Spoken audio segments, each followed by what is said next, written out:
14वीं शताब्दी के मध्य से लेकर 16वीं शताब्दी के मध्य तक साउथ इंडिया में दो साम्राज्यों ने शासन किया, जिसमें से एक का नाम विजयनगर साम्राज्य था और दूसरे का बहमनी।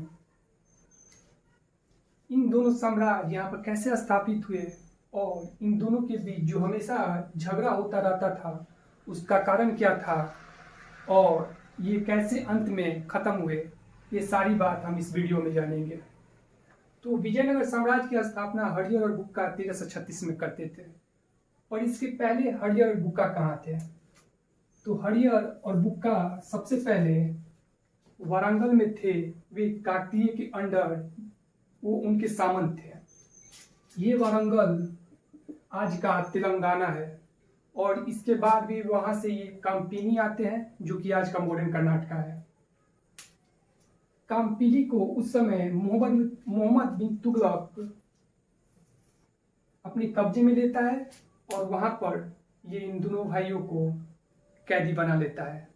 ये इन दोनों को अपने साथ दिल्ली ले जाता है, जहां ये उनको इस्लाम में कन्वर्ट करता है और फिर ये इन दोनों को साउथ इंडिया भेजता है दिल्ली साम्राज्य को बढ़ाने के लिए। ये यहाँ पर जब आते हैं तो विद्यारण्य इनको फिर से हिंदू बनाता है और साउथ में उपजी अव्यवस्था का लाभ उठाकर ये दोनों यहाँ पर ये खुद का एक अपना साम्राज्य स्थापित करते हैं, जो कि विजयनगर साम्राज्य कहलाता है। विजयनगर साम्राज्य की स्थापना हरिहर करता है, जिसका समय 1336 से 1355 या 56 है। इसके बाद बुक्का आता है 1356 से 1377 और फिर हरिहर 1377 से 1404। ठीक इसी समय बहमनी किंगडम अस्तित्व में आता है 1347 में। बहमनी साम्राज्य का जो फाउंडर था वो अलाउद्दीन हसन था, जो कि एक अफगान था। यह एक ब्राह्मण के अंडर शुरू में से काम कर रहा था, जिसका नाम गंगू था। इसी के चलते अलाउद्दीन हसन का नाम हसन गंगूही था। बहमनी साम्राज्य और विजयनगर साम्राज्य ये हमेशा से लड़ते रहते थे और इनके लड़ने का कारण था कृष्णा और तुंगभद्रा नदियों के बीच का ये उपजाऊ जगह। यहाँ पर पूरा विजयनगर था और यहाँ पर बहमनी, और ये दोनों इस उपजाऊ जमीन के लिए हमेशा लड़ते रहते थे। ये जो तुंगभद्रा का उपजाऊ जमीन था, इसके लिए पहले भी लड़ाइयाँ हो चुकी थी।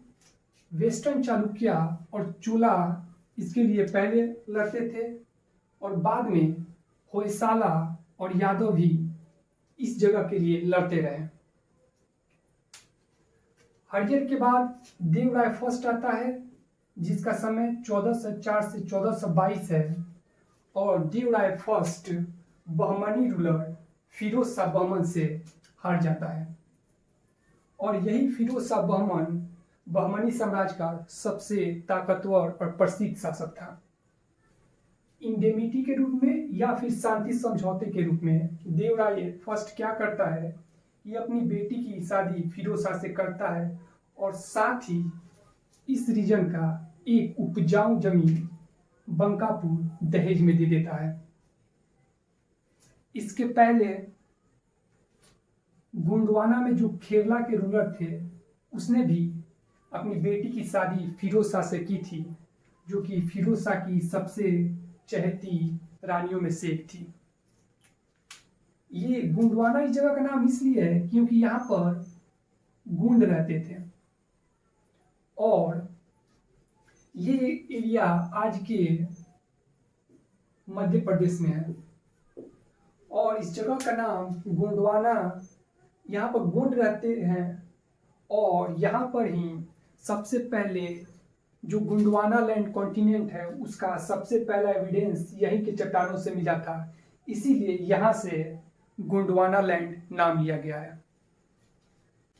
देवराय फर्स्ट जब अपनी बेटी की शादी फिरोज शाह बहमनी से करता है तो ऐसा लगता है कि बहमनी साम्राज्य और विजयनगर साम्राज्य में शांति स्थापित हो जाएगी, पर ऐसा नहीं था। देवराय फर्स्ट फिर से फिरोज शाह बहमनी पर आक्रमण करता है और उसे हरा देता है। देवराय इसके बाद से तुंगभद्रा पर एक डैम बनाता है और इसके अलावा वो हरिद्वार नदी पर भी एक डैम बनाता है जिसको इस्तेमाल वो सिंचाई के लिए करता है।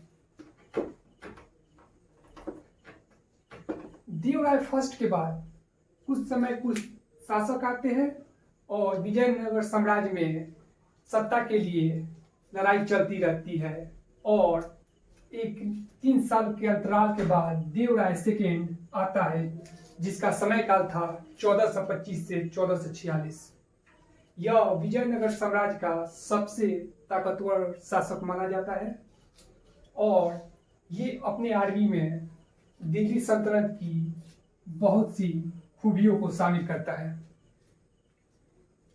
देवराय सेकेंड को ऐसा लगता है कि जो बहमनी साम्राज्य की सेना है वो ताकतवर इसलिए है क्योंकि उनकी सेना में काफ़ी तगड़े घोड़े हैं और साथ ही उनके पास काफ़ी ज़्यादा तीरंदाज है।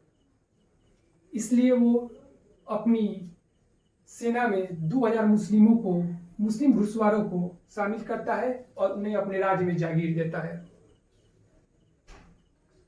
नूनीज जो कि एक पुर्तगीज राइटर है 16th सेंचुरी का, वो बताता है कि देवराय सेकेंड के समय में क्यूलन जो कि केरला में है, श्रीलंका, पुलिकट, पेंगू जो कि लोअर बर्मा का इलाका है और तेनासारिम जो कि मलाया में है, यहाँ के लोग, यहाँ के शासक देवराय सेकेंड को ट्रिब्यूट पेश करते थे। इटालियन ट्रैवलर निकोलो कोंटी जो कि विजयनगर में 1420 के समय में आता है, वो विजयनगर के बारे में जो भी जानकारी देता है वो एक ग्राफिक्स के रूप में देता है। मतलब वो विजयनगर के बारे में जो भी उसकी जानकारी है वो चित्रों के माध्यम से देता है। पर्शियन ट्रैवलर अब्दुल रज्जाक जो कि विजयनगर में देवराय सेकेंड के समय में आता है, वो विजयनगर के बारे में जो जानकारी देता है वो देवराय सेकेंड के समय के बारे में ज़्यादा है। तो इस वीडियो में हमने विजयनगर साम्राज्य के बारे में जाना। नेक्स्ट वीडियो में हम लोग ये जानेंगे बहमनी साम्राज्य के बारे में जानेंगे और उसके आगे हम देखेंगे कि इन दोनों का टक्कर का नतीजा क्या होता है और कैसे इन दोनों साम्राज्यों का अंत होता है, कैसे पुर्तगीज इंडिया में आते हैं और उसके बाद साउथ का इतिहास आगे कैसे चलता है।